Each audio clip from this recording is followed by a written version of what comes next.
इनके सानिध्य का हमें जो सौभाग्य मिला है, ऐसे महामहिम धाम में अगर एक क्षण भी हम बैठ गए हैं, यहां प्रवेश कर गए हैं, तो आपके ऊपर प्रभु की, लाडली जी की अहेतुकी कृपा हुई है और अब आपके जीवन में परम आनंद का द्वार खुल गया है। अब आपको प्रवेश करना है। प्रवेश करना अर्थात चाह करनी है। सच्ची मानना, अभी तत्व का बोध नहीं है इसलिए ये बात समझ में नहीं आएगी।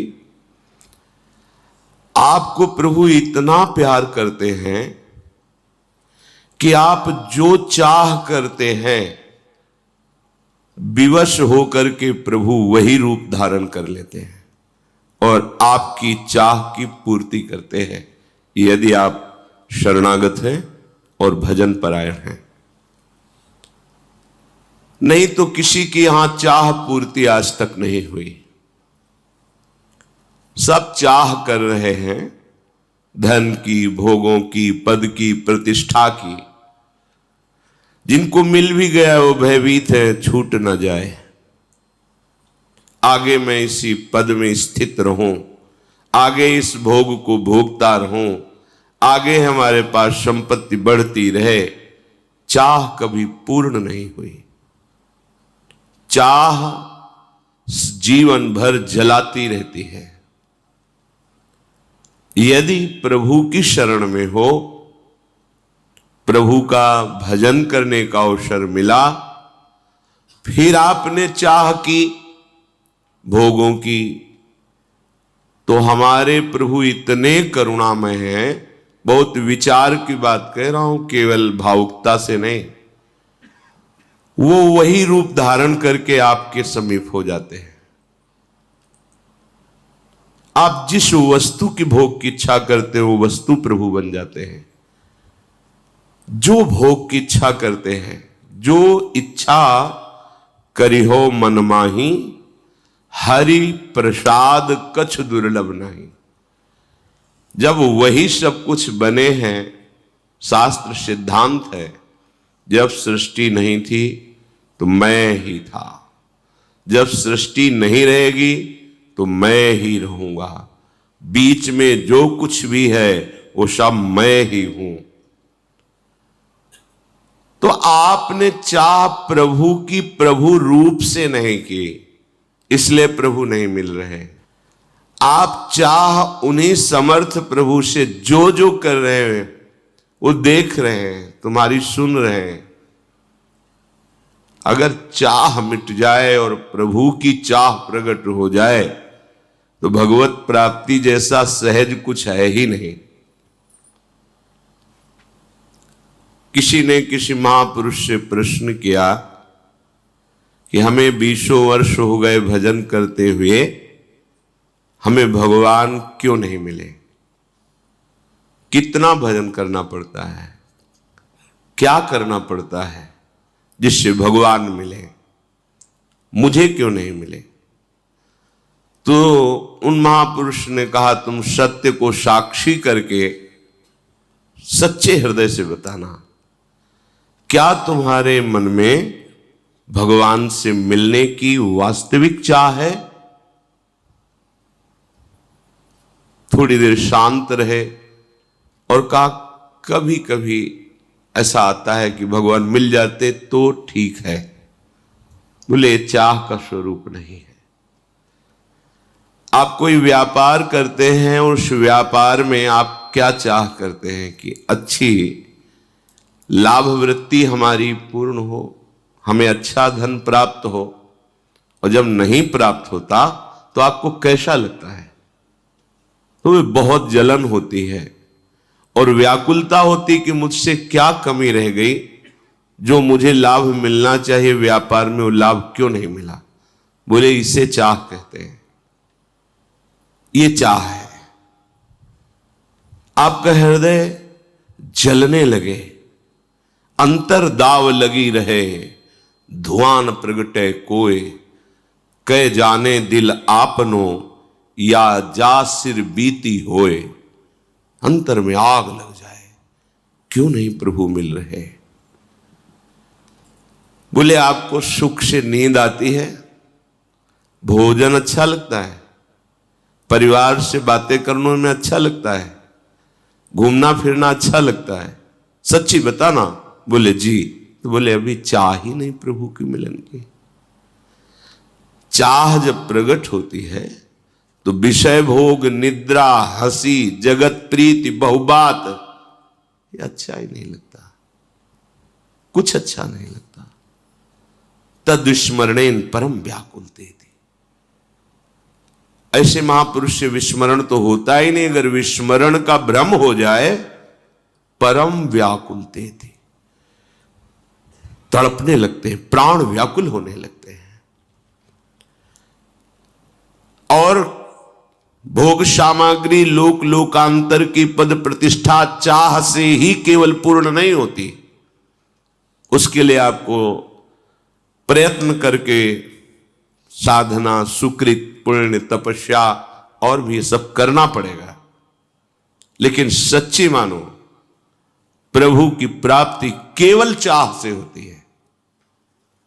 बस ये चाह प्रकट करना महापुरुषों के संग से ही हो सकता है। साधना से प्रभु का साक्षात्कार नहीं होता, तपस्या से प्रभु का साक्षात्कार नहीं होता। आपको लगेगा ऐसा क्यों कह रहे हैं? क्योंकि आज तक कोई साधना का मूल्य ऐसा नहीं हुआ जो प्रभु को खरीद सके। अनंत महामहिम प्रभु को कोई तपस्या के द्वारा खरीद सके, ऐसा कहीं प्रमाण नहीं मिला। लेकिन जब चाह करके अंदर से हमारी व्याकुलता बढ़ती है तो बाहरी चेष्टा को आप साधना कह लें, तपस्या कह लें, योग कह लें, वो अलग बात है। उस चाह में प्रभु का प्रादुर्भाव हो जाता है। ऐसी चाह जिसने सब चाह को भस्म कर दिया, अब जिया ना जाए, जिया ना जाए, अब चैन नहीं। ये चाह जितनी ज्यादा प्रकट होगी, जैसे काम की चाह प्रकट होती है तो जिस गली में अपना प्यारा रहता है, कामना जिससे युक्त है, उधर ही दृष्टि रहती है, वही मन घूमता है।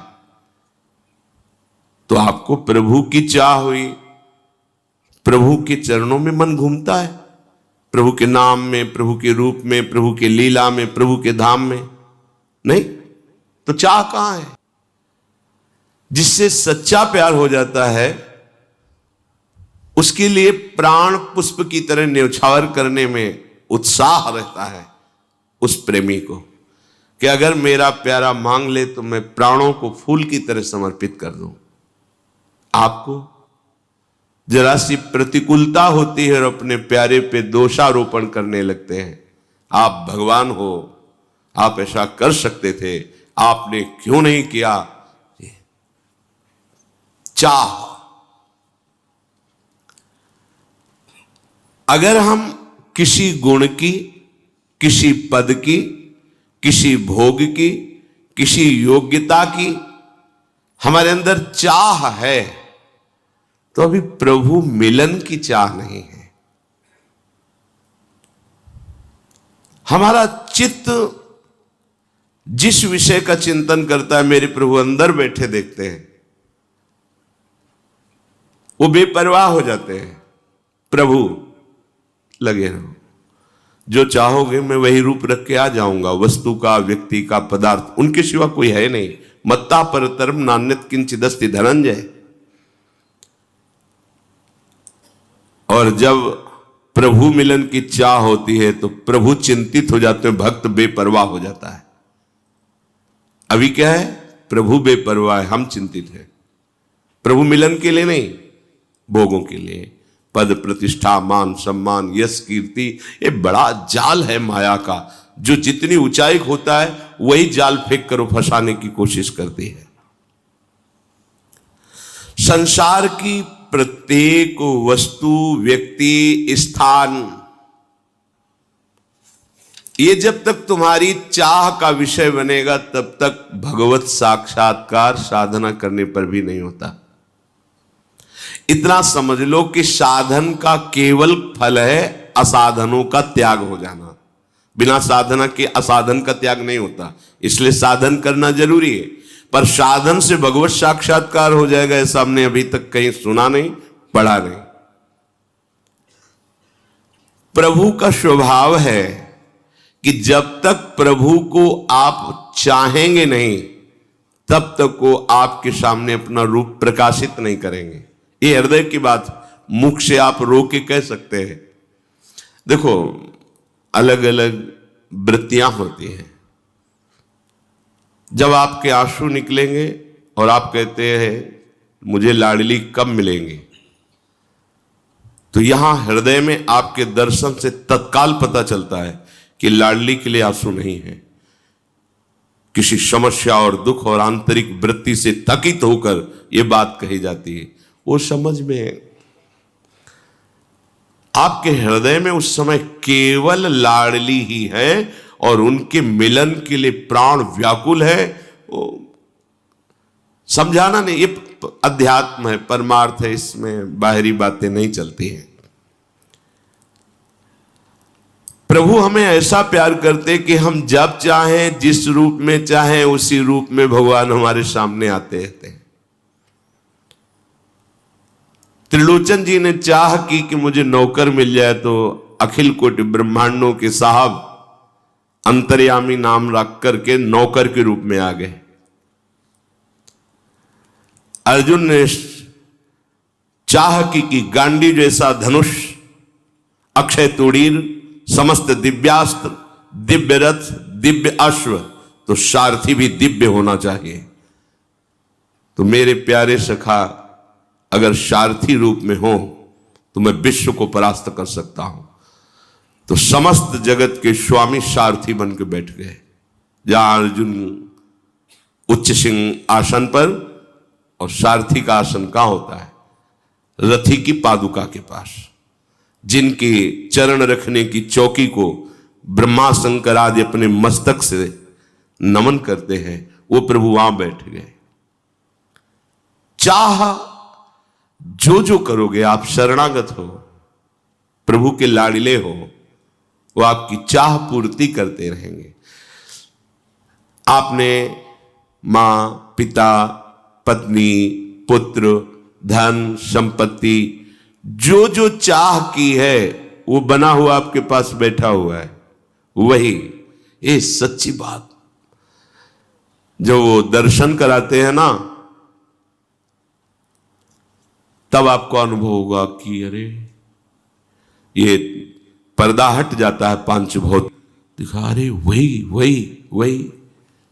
ये जो श्लोक लिखा हुआ है, विद्या विनय संपन्ने ब्राह्मणे गविहस्तनी स्वनीचय सुपाके चा पंडिता समदर्शिना।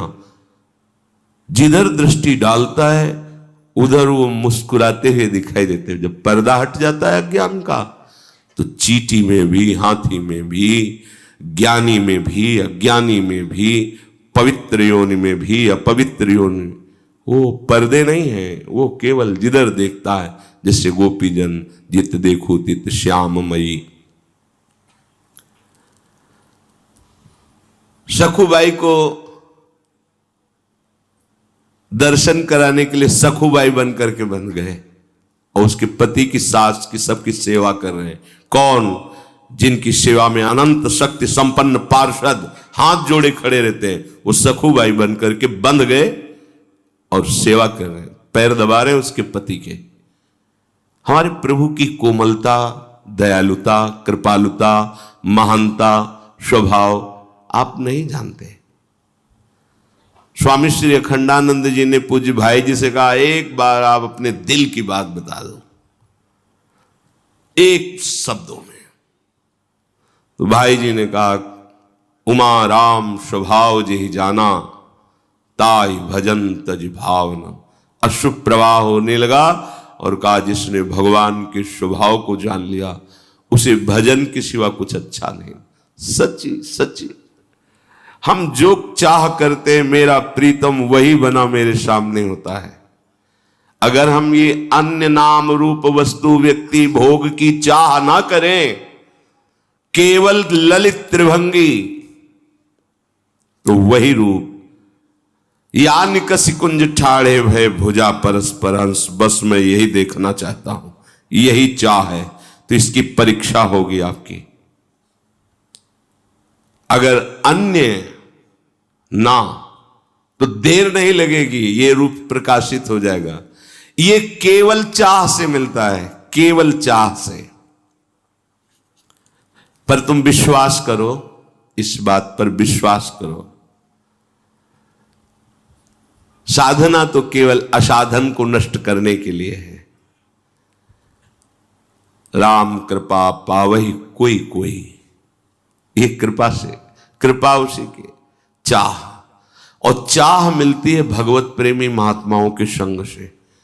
इसीलिए संग के बराबर कोई भी तप और साधन नहीं रखा गया है। यहां तक मोक्ष को भी बराबर, तात स्वर्ग अपवर्ग सुख धरी तुला, एक अंग तूल न ताहि सकल मिल जो सुख लव सत्संग। जीवन परिवर्तन हो जाता है, जीवन भगवत प्रेमी महात्माओं के संग से चाह पलट जाती है।